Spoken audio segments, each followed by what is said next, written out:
নকলায় গ্রাম অঞ্চলের কৃষকরা এবার সবচেয়ে বেশি ভুট্টা আবাদ করেছেন। স্থানীয় কৃষি বিভাগ জানান, অধিক মুনাফা লাভের আশায় কৃষানীরা বঙ্গরাজ, পাইনিয়ার 3050, পাইনিয়ার 3055, NK 77, NH 7720 জাতের ভুট্টা আবাদ করে অধিক লাভের স্বপ্ন দেখতে শুরু করেছেন। এই জাতের ভুট্টা আবাদে কৃষকরা ঝাঁপিয়ে পড়েছেন। শেরপুরের নকলা উপজেলার ভুট্টা ইউনিয়ন নাম খ্যাত 8 নং চরষ্টদর ইউনিয়নের দরবারচর গ্রামের অনেক কৃষকই করেছেন ভুট্টা আবাদ। এদের মধ্যে রাজীব 1 একর, দুদু মিয়া 60% আবাদ করেছেন ভুট্টার। তাদের দেখা দেখি পুরো গ্রাম ভুট্টায় 6 লাভ হয়ে গেছে।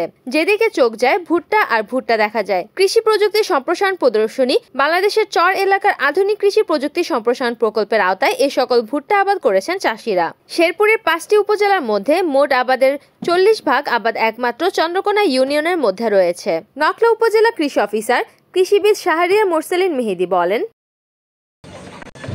এই ভুট্টা আসলে আমরা অনেক শ্রমিক এই ভুট্টায় কর্ম করে খাই। এই জায়গাটার নাম চন্দ্রকোনা গরুহাটি। এখানে কি পরিমাণ ভুট্টা আপনারা তুলেন?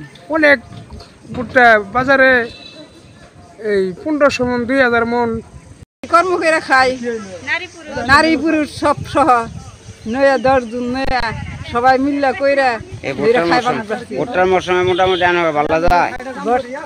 ভুট্টার মৌসুমে শেরপুর নকলা উপজেলায় 2024-25 অর্থ বছরে প্রায় 2510 হেক্টর জমিতে ভুট্টা আবাদ হয়েছে। এবছর ভুট্টা আবাদের লক্ষ্যমাত্রা ছিল 2127 হেক্টর। ফলে এবছর প্রায় 383 হেক্টর জমিতে আমাদের ভুট্টা আবাদ বেশি হয়েছে। গত বছর এই সময়ে আমাদের ভুট্টা আবাদের লক্ষ্যমাত্রা ছিল প্রায় 2230 হেক্টর জমিতে। 1 বিঘা জমিতে কৃষক ভুট্টা করে প্রায় 35,000 টাকা নিট লাভ থেকে যায়। এই কারণে আসলে কৃষক ভুট্টা চাষে বেশি বেশি আগ্রহী হচ্ছে। এখন আমাদের এই নকলা উপজেলায় যে জাতগুলো বেশি ভালো আবাদ হচ্ছে সেগুলো হলো বঙ্গরাজ, NK 77, পায়োনিয়ার 3050, পায়োনিয়ার 3055। এই জাতগুলো আসলে বেশি কৃষকরা করছেন। 1 একর জমিতে প্রায় 150 মনের মতন ফলন আমরা এই বছর আশা করছি, যদি আবহাওয়া অনুকূল থাকে।